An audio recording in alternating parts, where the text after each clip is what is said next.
Hello and good day to you. I have this book. It's called Carl's Story, The Persistence of Hope. An exceptional book, beautifully written, a powerful remembrance not only of the Holocaust, but of hope itself. National Public Radio.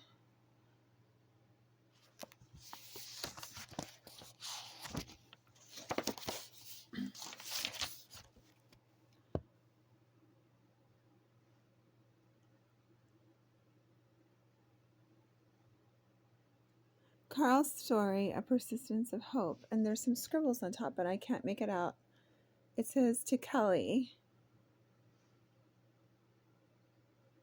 for something crime and crazy something, and a signature. But anywho, how do you do? With everything that has happened to me, I still am a miracle. I am a miracle man. When I look on my window in the ocean, there is only one thing I can tell you. When I look out my window to the ocean, life itself is a miracle, and that should never be taken for granted. Be grateful for all that you have. Calman, Carl Wilner. South Beach, Florida, 2006. Carl's Story, A Persistence of Hope. Von Charles Peterson. Carl's Story, Chapter 1. Heaven. One spring day, across the shadow of time, in the not-so-distant past, a young man had come of age. He lies naked on a bed of moldy straw and covers himself with a tattered blanket. For the first time in 6 years, he prays. The prayer is simple and direct. He only asks that he may die. Please, God, let me die. Let me die. Just please let me die. These were the unspoken words of a soul laid to waste by forces he could no more understand than he could control, yet to which he was inextricably bound. This young man had gone by the name Calman Wilmer. Before it had begun to change to nothing more than a number tattoo across his emaciated arm. He had come of age within the belly of the beast which had poisoned the world with its dark heart. For 6 years he had survived incomprehensible horrors. For 6 years he had languished within the ghettos, work camps, and the death camps of Auschwitz, Dachau, and Buchenwald. Now he wished to die, only to die, to end the suffering. The flame of his spirit was the flicker of a candle against a hurricane. It had kept burning for 6 years, but it could burn no more. As the powerful words began to die out, muffled between the blankets and straw, a disheveled man burst through the door of the barrack, running up to the boy laying in the bunk next to Kalman. The man began yelling excitedly, "Hold on, brother. Please hold on. They're coming. The Americans are coming. You can hear the guns. Please hold on. They're sure to be here for 5 hours.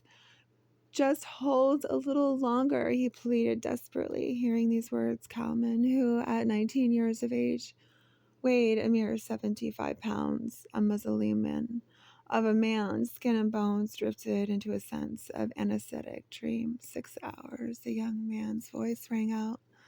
The vibration that the man's throat carried through the air and caught Kalman's eardrums, causing them to quiver. The quivering eardrums transmitted the vibration to the auditory nerve, which carried it into the past of his brain. That registered sounds and sounds into a voice, and a voice within 2 words. Kalman could not register the sound or the voice. He could not have repeated what he had just heard. But deep within his mind he knew and he understood. They're coming. 6 hours. He began to count to himself slowly and deliberately without thought.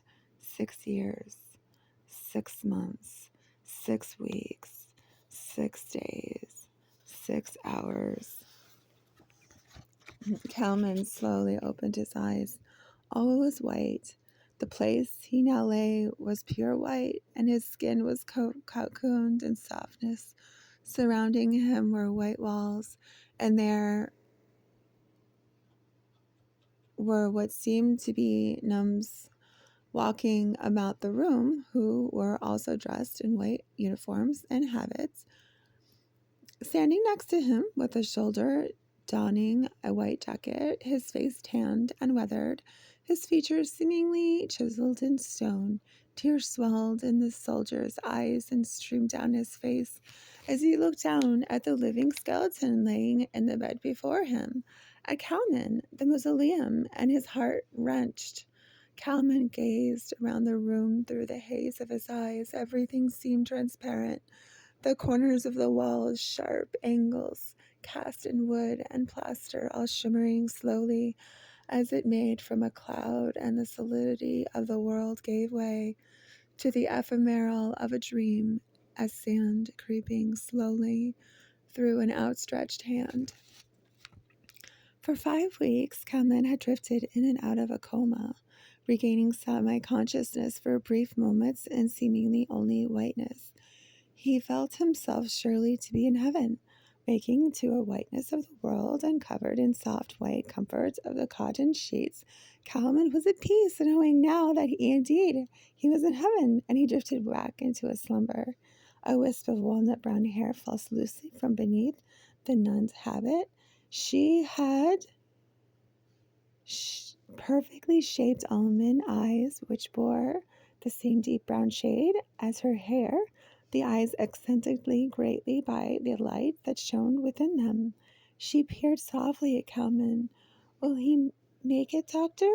For a long time, the two stood silently over the young man, who seemed to represent to them all that was good and all that had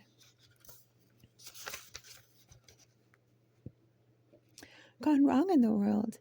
If he should die, they feared, hope would die as well, and without hope, the world itself would die.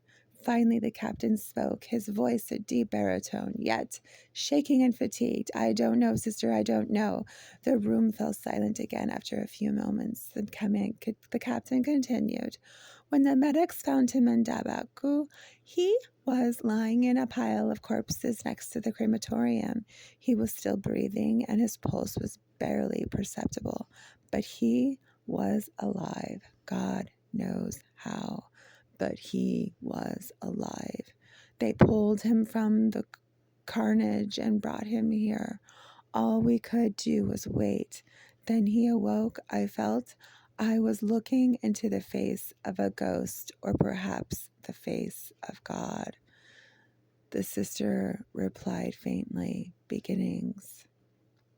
When does a person first realize he is alive? What awareness, what sight or sound or feeling marks the beginnings of the journey on his twirling blue planet as it races through the emptiness of space?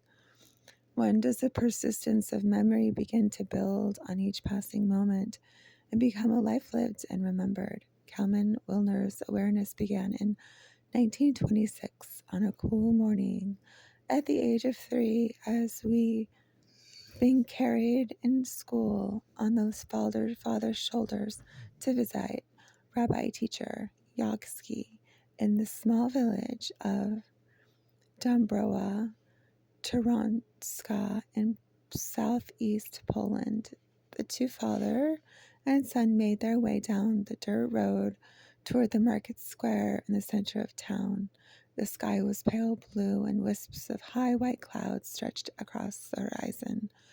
The square was bordered on each side by the main road that ran throughout the town, unpaved, dry, and dusty, except during the rain, when they would turn into long, narrow splotches of mud. The market square itself was made of cobblestone, and that patch of moss and small opportunist weeds growing between the cracks in the center of the square sat 3 public water pumps. Small shops of all kinds lined the streets: a hardware store, a textile shop, a butcher, a baker, a tobacco, and a newspaper shop. Housed between the shops on one side of the square was a synagogue, while on the other sat the Catholic Church. On Friday, farmers came on horse-drawn wagons to set up tents in the market where they would trade their chickens and eggs, cheese and meat in exchange for nails, blankets, and other assorted goods from the townspeople. Kalman's father was a self-educated man and a self-made man who, at age 32, was already a successful cattle dealer in the village. He made a striking appearance as he walked down the street, tall and slender, with dark hair that shone under the sunlight and the soft mustache that highlighted a face which spoke of wisdom beyond its years. Kalman felt invincible atop his papa's shoulders. When they arrived at the Shutter or Hebrew school, Kalman was on Yaski's lap. Yaski had a long beard and wore a pair of round wire spectacles. In his hands, he held on olive basket tables with the Hebrew alphabet scrolled across it. On a small table in the front of them were raisins, sponge cakes, honey cake, and a bottle of local brewed Scholenbowitz, a cross between schnapps and whiskey. Kalman's father stood nearby, watching proudly as his son pointed out to the rabbi the letter Aleph, then Gimel, then Tet, and so on. 3 years old and already reading Hebrew, Mr. Wilner boasted. After finishing the lesson, the three shared cakes and raisins. Kalman would taste the buttery sweetness of honey as it slid across his plate, and the softness of a cake as he swallowed joyfully the simple pleasures of food, as it warmed his stomach, worth more to a child than all the jewels in the world. After finishing the cake and raisins, Kalman was given a taste of Schwizzleblawitz in a small crystal goblet. It was bitter to his tongue and burned as it traveled down his throat. And for 80 years, Kalman would remember both the sweetness of the honey and the bitterness of whiskey. First memories, as with all memories, are often always bitter and sweet. Guilty pleasures. 3 years post Shabowitz. At the ripe age of 6, Kalman sat in a room full of children as they received lessons on Moses' law from the rabbi's helper.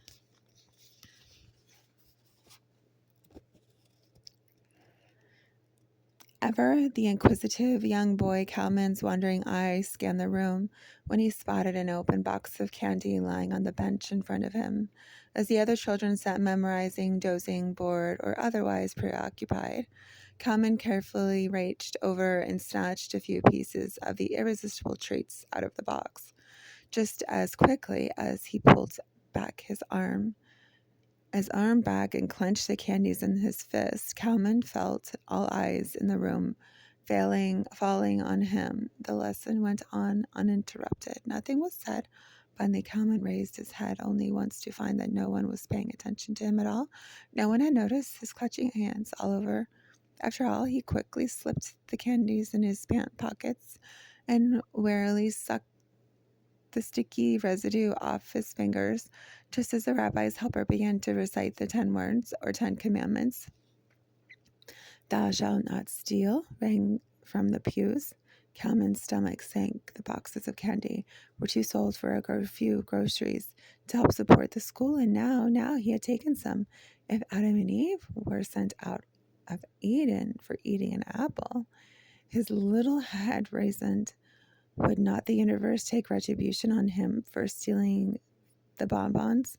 Already he had broken one law, and the rabbi had just finished telling the students that there was 613 laws altogether. Oh my, to be a guilty at such a young age. Woe is he beset with an overactive conscience. When the lesson was finished, the boy excused Kalman's, ran outside to play with friends. He had all but forgotten about the incident until he arrived home and reached inside his pocket only to pull out the forbidden candy. Squashed and melted onto his hand, sweeter as it was, he didn't link his fingers this time. Instead, he went to town, plump, and washed away the remnants of the candy, washed away the sweet pleasures and guilt. Perhaps God wasn't looking, he hoped. Now he had only to explain the dirty pocket to his mother, family. Seasons passed under the harsh cloak of winter and the shimmering heat of summer, and life in the village of John Browa went on as it had for centuries. Birds welcomed each coming day, greeting the rising sun with chirps and tweets that resonated through windows of children sleeping and of parents bustling as they readied for the day. Life in Brawa was tough days filled with hard work and harsh conditions, and constant worry over where the next meal would come from. Life was often lived hand to mouth. But it was also good, steeped in tradition. The rhythm of the community had been passed on by generation after generation, surrounded by family and friends, and never need for feeling alone. And Kalman was blessed with a large, loving family. His mother had come from an ultra religious Hasidic family. His uncles were rabbis, judges, lawyers, mohels, and ritual slaughterers, while his father hailed from a more liberal, wealthier family. As was the custom, money and religion often married. Grandfather Wilner had died before Kalman was born, and grandmother Wilner now lived with Kalman's family. While his mother parents, Labish and Kana Kohen, lived in the village and ran a small bakery, Kalman's father, being a highly respected man, honest, forthright, and intelligent, was often called upon and to give advice. He acted as an arbitrator in people's affairs at their request. When a solution could not be found between two parties, would come to him to settle their differences. But at the time Kalman was 8 years old, he found himself the eldest of three siblings. Chil was 6, Moshe was 2, and finally the newborn Sarah. Kalmon and Chisel were so proud of their baby sister that they would often fight over who was going to push her in the carriage. By the time she was 2, however, her little legs were plenty strong enough to carry her anywhere she wanted to go, and Sarah was forever bouncing through the house and down the street singing a song, her big bright eyes flashing with her curly brown hair bouncing up and down like an enchanted songbird or a whimsical wood sprite.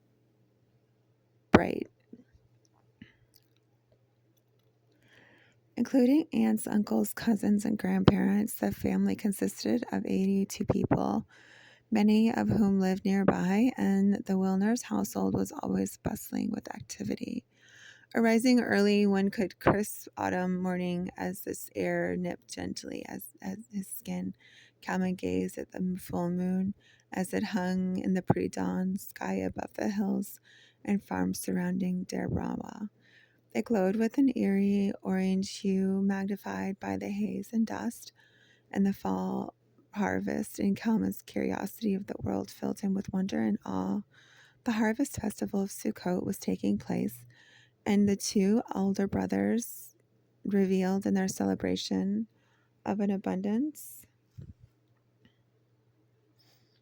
and of the gifts God had bestowed upon them and the village, and of all the gifts they could have. It was their mother who was the greatest gift of all, a beautiful young woman with dark brown hair and eyes that always seemed to sparkle. She worked for in the bakery at the market square with her parents and was a quite devoted mother and wife, infusing the children with a deep love and caring for that would forever sustain them. Life was good. The split ear. While the elders were, Kalman's weeks was filled with long days at school. At the age of 9, he became a scout, akin to a Boy Scout in America, the Zionist group Palais Zion. There were different organizations in the town group of roughly 40 men, whose primary focus was to return their people to their homeland. For nearly 3,000 years, the Israelites had been scattered to the wind, tumbleweeds with deep roots but no soil to plant them in. Through the Pole, Kalman was introduced to the fever and the passion of the Zionists, and he was intrigued by it.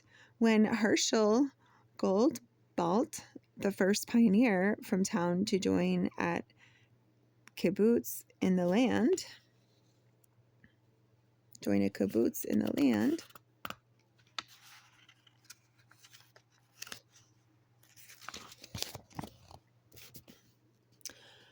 Milk and Honey was set to leave for the pilgrimage. It was young Calman who was elected to compare a song of Galbaut's departure. Among all the fanfare and tearful farewells that night, Calman sang the song he had written from the Pioneer. We will miss you. It went in a mixture of Hebrew and Yiddish. We will miss you, and one day we will meet again in Jerusalem. Calman sang out with cheerful exuberance. He excelled in his studies while his open, friendly demeanor brought him many friends. Yasky, the teacher of the Jewish school, would not tolerate anything but the best from his students, especially Kalman, and often slapped the hand or pulled up by the ears anyone who was not measuring up, notwithstanding his honey cake and Shabbos for years past. Yasky himself was not always so honey-coated. When he became angry, his tiny spectacles would fog and his eyeballs seemed to spin in their sunken sockets. Mr. Wilner, he addressed the young Calmans one morning. The mister spoke in a forced, high-pitched tone, as if saying the very words was a struggle of composure and exasperation. What have you not to complete your lesson? Why have you not completed your lesson? Not satisfied with the answer, Yasky walked over to Kalman's desk, grabbed him by the ears, and pulled him out of the chair. Why have you not completed your lesson? He asked again. But before Kalman could answer, Yasky dropped him from the tight clench and slapped him across the ear. This time, however, his hand was stronger than his ear, and the tips of Kalman's ears was split down the middle in an inch-long gash. Kalman ran home after school and cleaned the blood from his head. When his father saw him, he carefully bandaged Kalman's ear, gently took him by the hand, and led him outside. Donning his top hat, black coat, and walking cane, Mr. Wilner walked past the market square toward the school with his son in tow. When they arrived at the school, Mr. Wilner walked straight up to Yasky, who was still teaching a group of students. Without speaking a word, grabbed him by the beard and slapped him across the face with his hand. Yasky began yelling a prayer, looking up to the heavens. God help me, God help me. A madman is killing me, he wailed. Mr. Weiner then calmly put his cane in the other hand, and with his free hand again grabbed Yasky, but the beard and slapped him across the face with the other. He then looked Yasky straight in the eyes and said, I don't care if you must discipline the child, but never injure him. With that, he took Kalman by the hand and walked out of the room as Yasky continued wringing his beard nervously and yelling for God to save his life from this wild beast. Kalman learned early that any adult in the town could beat a child. Teacher, parent, uncle, grandparents, it was open game. If you crossed the line, missed a lesson, forgot a prayer, opened your hand, and wait for the stick. The rod was never spared in the village of Dombrowa. But never again did Yasky lay his hand on Kalman.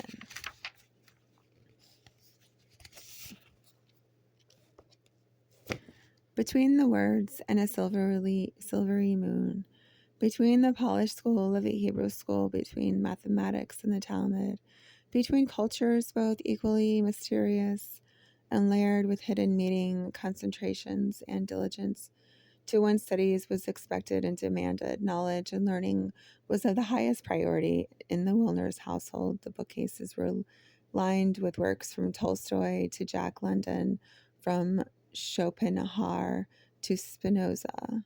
One who is not poor in mind can never be truly poor, his father told the boys. Kalman excelled in his academics, but as with all curious children, it was not books where he found the richest lessons within the tapestry of his young life. A child's heart lies close to God, and God speaks to him, not through words, but of the world around him. The trees, the black alleys where friends gathered, the kitchen where warm food is being prepared, the laughter of a playmate, or the glint in the eye of a young crush. This was life. This was the playground, the empty slate, where memories would be written. Life was full of mystery, especially within the confines of Dumbrawa.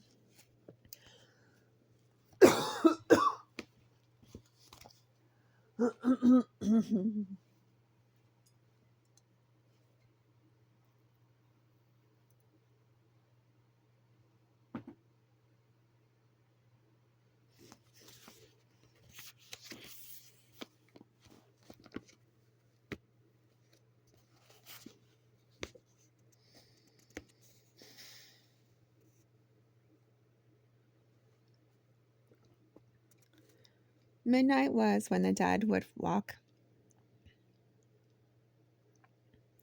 from the graveyard to the synagogue to pray. Everyone knew that.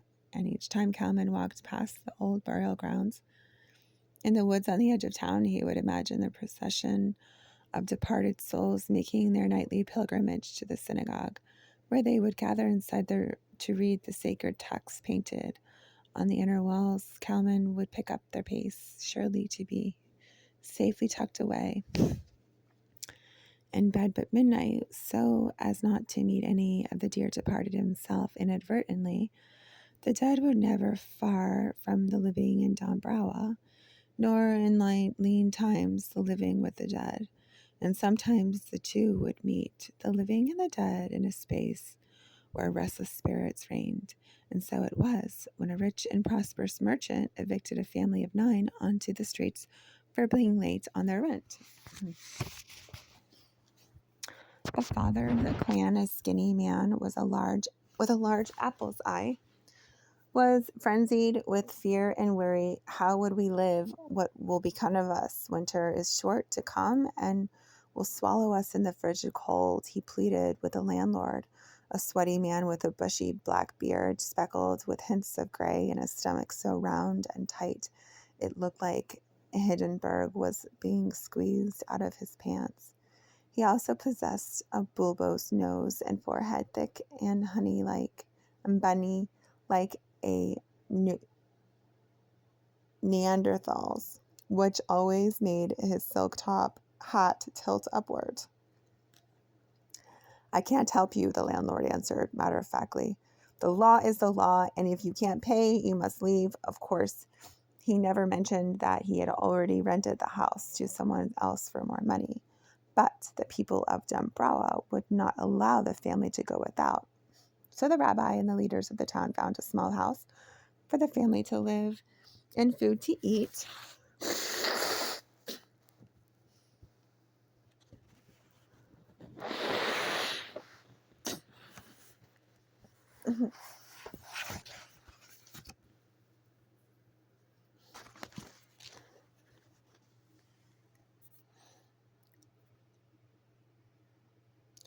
But the strain was too much for the father, and shortly thereafter he succumbed to worry and passed away, leaving 9 fatherless children. Soon afterward, the landlord, who had always felt invincible, became very restless and agitated, feeling responsible for the skinny father's demise.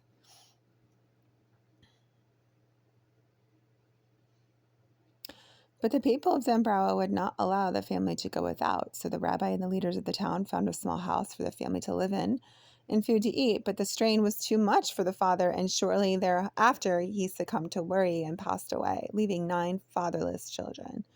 Soon afterward, the landlord, who had always felt invincible, became very restless and agitated, feeling responsible for the skinny father's demise. The landlord took care of the wife and the children, putting them in a even larger home than the home they had before, and promised always to keep them fed and clothed and schooled. But still he became more and more troubled. A deep sleep, or now found himself unable to sleep at all. He began to lose weight, and once round face began to look hollowed and sunken. He began to dream of the dead father, and the vision of the deceased father began to appear dim even in the light of day. Soon the ghostly visions of the skinny man began the light white of the world on the landlord, and he felt himself being crushed by the weight of a ghost. The family had already forgiven him, but still the visions would not cease. Candles in the landlord's parlor would not stay lit. He heard strange noises at night and could not eat. Finally, in a state of near panic, the landlord sought out his rabbi's help, exacerbably proclaiming himself the victim of Dibuk. Always hearing the man's story, the rabbi asserted, "We must hold a din Torah. This is the only way. When the day of judgment arrived, Kalman was with grandfather Conan, a gentle, soft-spoken man who was greatly respected by the Gentiles and Jews alike, a man who walked lightly across the ground as not to kill the sand beneath his feet, never raising his voice or laying his hands on the children, rather sitting with them and reading the Torah or sharing a story of his youth. He held no grudges against any man and walked into the humble air of a servant, slightly stooped at the shoulders and gazing downward, as if always in thought, a man of great humility and wisdom. "Tonight, my dear young Kalman," grandfather spoke with a glint in his eye, "tonight is a reckoning. All things in this world and the worlds beyond are